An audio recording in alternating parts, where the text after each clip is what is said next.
السلام علیکم ورحمۃ اللہ وبرکاتہ۔ اللہ سے دعا کرتے ہیں کہ آپ لوگ خیریت سے ہوں گے۔ اعلیٰ حضرت کی آخری وصیت انجینئر محمد علی مرزا نے اس پر روشنی ڈالا ہے، اور اعلیٰ حضرت کی جو آخری وصیت ہے، جو مرنے کے وقت جو انہوں نے اپنے اولاد کے ساتھ 1-1.5 گھنٹہ پہلے جو یہ وصیت کیا ہے، اس کو انہوں نے انہی کی کتاب سے ساری چیزیں جو ہے بتائی ہے۔ اور دیکھیے کہ کس طریقے سے انہوں نے کافی ساری چیزیں انہوں نے بولی ہے، اور انہوں نے کہا ہے کہ میرے مرنے کے بعد جو ہے امیروں کو کھانا نہ کھلائیں، غریبوں کو کھانا کھلائیں، اور بھی کافی ساری چیزیں جو ہے انہوں نے لکھی ہے، اور اس کو پڑھ کے جو ہے ورڈ ٹو ورڈ علی مرزا نے ساری تفسیر کے ساتھ جو ہے وہ چیزیں بتائی ہے۔ اور دیکھیے کہ یہ کس طریقے کا معاملہ ہے، اور کس طریقے سے جو ہے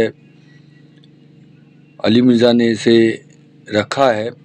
اور اللہ سے ہم سب یہی دعا کرے کہ اللہ ہم سب کو بھی ہدایت کا راستہ دکھائے، اور اللہ تعالی ہم سب کو اللہ اور اللہ کے رسول کے بتائے ہوئے راستے پہ چلیں کی توفیق عطا فرمائے، اور جو بھی جانے انجانے میں غلطی ہو ہم سب سے، اللہ اسے معاف فرمائے، آمین ثم آمین۔ اعلیٰ حضرت المتوفا 1340 ہجری بمطابق 1921 یعنی 1921 میں ان کی ڈیتھ ہوئی۔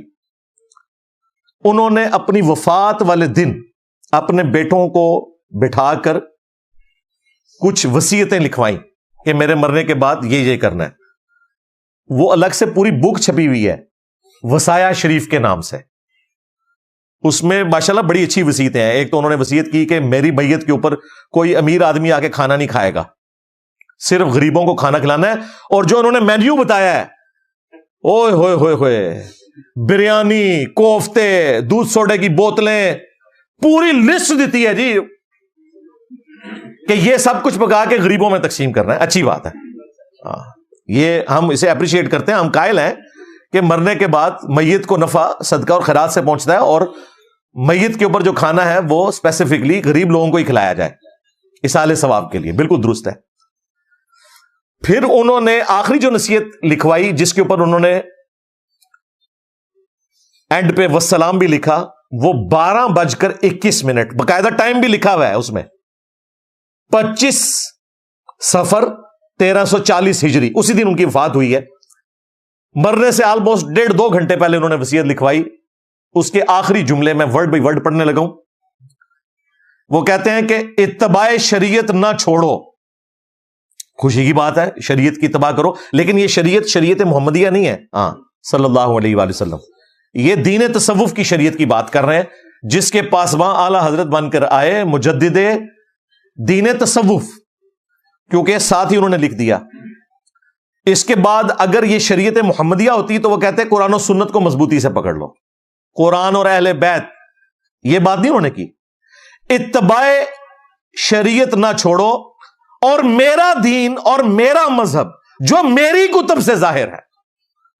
میرا دین اور میرا مذہب، تو وہ بریلوی علماء پتہ کیا کہتے ہیں؟ وہ کہتے ہیں میرا دین سے مراد وہ اسلام ہی کہہ رہے تھے، کوئی علیحدہ سے انہوں نے دین ہم بھی مانتے ہیں، لیکن ساتھ جو انہوں نے کہا نا کہ میرا مذہب جو میری کتب سے ظاہر ہے، یہاں ان کو کہنا چاہیے تھا جو قرآن و سنت سے ظاہر ہے۔ انہیں پتا تھا کہ قرآن و سنت کچھ اور بات کرتے ہیں، میری کتب کچھ اور بات کرتی ہیں۔ جو میری کتب سے ظاہر ہے، ہم نے کبھی کہا کہ میرا دین، میرا نظریہ جو میری ویڈیو سے ظاہر ہے؟ میں کہتا ہوں ویڈیوز دیکھیں، اس میں جو حوالے ہیں ان کو فالو کریں۔ اگر میں نے خود سے کوئی جملہ بولا ہے وہ آپ چھوڑ دیں، آپ ڈائریکٹ حوالے دیکھیں۔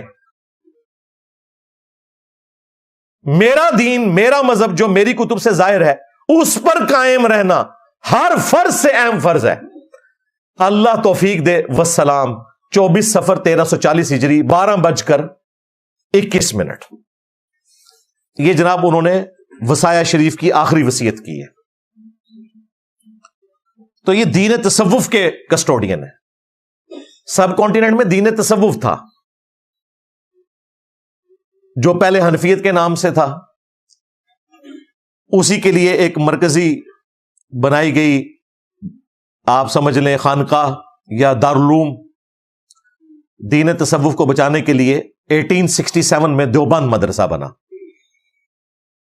قاسم نانوتوی صاحب نے یہ مدرسہ بنایا, اور پھر ان کے بعد رشید احمد گنگوئی صاحب, وہی میاں والے, میاں, آج ذرا ان کو معاف کر دیتے ہیں ورنہ بات میاں کی طرف چلی جائے گی. پھر ان سے اختلاف کرتے ہوئے اعلی حضرت نے 1904 میں منظر الاسلام مدرسہ بنایا بریلی کے اندر, اور انہوں نے کہا اصل حنفی ہم ہیں. یہ وہابیوں سے متاثر ہوئے حنفی ہیں, پیور حنفی ہم ہیں. پھر دو فرقے بن گئے, حنفی دیوبندی اور حنفی بریلوی. 1904 میں اعلی حضرت نے مدرسہ بنایا. 1905 میں, آج ہے 8 دسمبر 2024, 8 سے 120 سال پرانی بات آپ کو بتا رہا ہوں. 1905 میں اعلی حضرت نے پھر پہلا میزائل فائر کر دیا دیوبندیوں کے اوپر باقاعدہ. حسام الحرمین لکھی, حرمین کی تلوار, 5 کفر کے فتوے لگائے. پہلا غلام احمد قادیانی دجال کے اوپر, اور باقی کے 4 علماء دیوبند کے اوپر. اور ان پر اس وقت کے جو صوفی حرمین کے علماء تھے, آج کل کے نہیں, اس وقت کے جو دین تصوف کے کسٹوڈین تھے, ان سے باقاعدہ سگنیچر لیے, بم پھاڑ دیا ان کے اوپر. انہوں نے خط لکھا مدرسہ دیوبند میں کہ یہاں ہند سے ایک اسکالر آئے ہیں, احمد بریلوی, انہوں نے بتایا کہ تمہارے تو یہ عقیدے ہیں, تو تم کلیریفیکیشن دو. 26 کوسچنز انہوں نے بھیجے ان کو. اس کے جواب میں پھر المحند علی المفند لکھی خلیل احمد سہارنپوری نے, جو شیخ زکریا کاندلوی جنہوں نے فضائل اعمال لکھی ہے ان کے پیر و مرشد تھے. فضائل اعمال میں ان کا ذکر بھی وہ کرتے ہیں. 35 علماء دیوبند نے آلموسٹ سائن کیے. اس میں اشرف تھانوی صاحب کے سگنیچر بھی اس کتاب پہ ہیں کہ ہمارے یہ عقیدے ہیں. اور اس کتاب کا لب لباب یہ ہے کہ ہم وہابی نہیں ہیں, ہم اصل صوفی ہیں, ہم دین تصوف کے ماننے والے ہیں. احمد بریلوی ہم پر وہابیت کا الزام جھوٹا لگا رہا ہے. ہمارے تو وہی عقیدے ہیں جو صوفیوں کے عقیدے ہیں. اور گستاخانہ عبارتوں کی باطل تعویلات پیش کی, وہ آج تک ان کے گلے میں اٹکی ہوئی ہیں. کتاب کا نام رکھا المحند علی المفند, ہند کی تلوار ایک سٹھیائے ہوئے بابے کے اوپر, یعنی وہ سٹھیایا ہوا بابا انہوں نے احمد بریلوی کو کہا. حسام الحرمین میں اعلی حضرت نے انہیں مرتد اور واجب القتل ڈکلیئر کیا, اور کہا ان کے کفر کے اوپر اجماع ہے, اور کہا کہ یہ شیطان کے پیروکار ہیں. چوتھا فرقہ وہابیہ شیطانیہ, جو شیطان ابلیس لعین کے پیروکار ہیں, جیسا کہ روافظ شیطان اتاق کے پیروکار ہیں. وہ کہتے ہیں رافضی شیعہ تو شیطان اتاق چھوٹے شیطان کے ماننے والے ہیں. یہ جو وہابیہ شیطانیہ دیوبندیہ فرقہ ہے, یہ بڑے شیطان جو حضرت آدم علیہ السلام کے مقابلے پہ آیا تھا, یہ اس کے فالوور ہیں. بالکل ٹھیک بات ہے. دیکھیں روافظ تو صحابہ کے گستاخ ہیں نا, دیوبندی تو گستاخ رسول ہیں, تو گستاخ رسول تو پھر بڑا شیطان ہوگا نا. لاجیکلی بات اعلی حضرت کی ٹھیک تھی. پھر انہوں نے غصہ نکالا, انہوں نے کہا المحند علی المفند. انہوں نے کہا تھا حسام الحرمین, حرمین کی تلوار, انہوں نے کہا ہند کی تلوار ایک پاگل بابے کے اوپر. اور اس کے انہوں نے سٹارٹ میں کہا کہ یہ بریلوی فرقہ اور ان کا جو بابا ہے احمد بریلوی, یہ ایک شیطانی لشکر ہے جو ہم علماء دیوبند رضی اللہ عنہم پر حملہ آور ہوا ہے. 14ویں صدی دے مولویوں رضی اللہ عنہم, جیسا کہ شیاطین انبیاء پر حملہ آور ہوتے تھے. یعنی انہوں نے کہا کہ انبیاء کے کسٹوڈین کون ہیں, علماء دیوبند رضی اللہ عنہم کہا, اور ان کے مقابلے پر جو کافر شیاطین تھے ان کے کسٹوڈین کون ہیں, احمد بریلوی اور ان کی جماعت. یعنی انہوں نے بھی ان کو کافر ہی کہا. بعض دیوبندی کہتے ہیں نہیں ہمارے بزرگوں نے تو شیطانی لشکر کہا ہے, ان کو کافر نہیں کہا.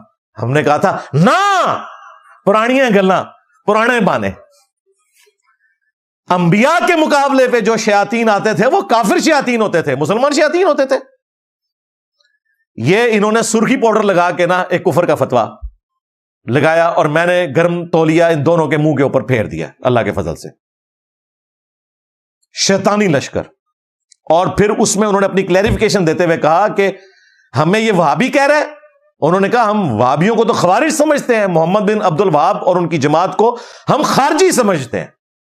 یہ المحند میں لکھا. اور انہوں نے کہا کہ ہمارے بزرگ تو پہلے ہی لکھ گئے تھے فتاوی شامی میں در مختار کے اوپر حاشیہ لکھا ابن عابدین شامی نے. یہ وہی بدبخت ہے جس نے کہا تھا کہ اپنے پیشاب اور خون سے سورہ فاتحہ کا تعویذ لکھنے سے اگر ماتھے پر شفا ہو تو آپ لکھ سکتے ہیں.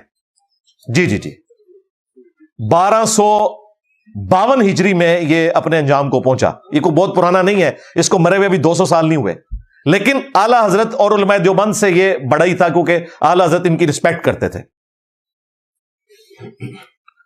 تو وہ در مختار پہ حاشیہ ہے رد المحتار, یعنی در مختار پہ جو اعتراضات تھے ان کو انہوں نے دور کیا رد المحتار میں. یہ محتار میں خا حلوائی والی ہے اور در مختار میں خا ہے خرگوش والی. اور اس فتاوی شامی میں انہوں نے کہا کہ محمد بن عبد الوہاب اور ان کی جماعت یہ شیطان کا سینگ ہے, خوارج ہیں. اسی لیگیسی کو المہند میں دیوبندیوں نے یوز کیا کہ اعلی حضرت ہم پہ غلط الزام لگا رہے ہیں, ہم پیچھے سے تو ان کو خارجی مانتے ہیں, ہم بھی خارجی مانتے ہیں. آج ویسے دیوبندی اہل حدیث ایک ہو گئے ہیں صرف بریلویوں کا مقابلہ کرنے کے لیے اور ریالوں کے چکر میں, ادروائز یہ ایک دوسرے کو کافر سمجھتے تھے. تو یہ جواب میں انہوں نے ان کو کلیریفائی کیا اور الحمدللہ وہ کتابیں آج تک پرنٹ ہو رہی ہیں. میں نے غار سے دریافت نہیں کی ہیں, ان کے سلیبس میں پڑھائی جاتی ہیں, خود پرنٹ کرتے ہیں. ہم نے اپنی ویب سائٹ کے اوپر ڈالی ہوئی ہیں, ایک ایک ریفرنس ہم یہاں پر ڈسپلے بھی کروا دیں گے انشاءاللہ تعالی.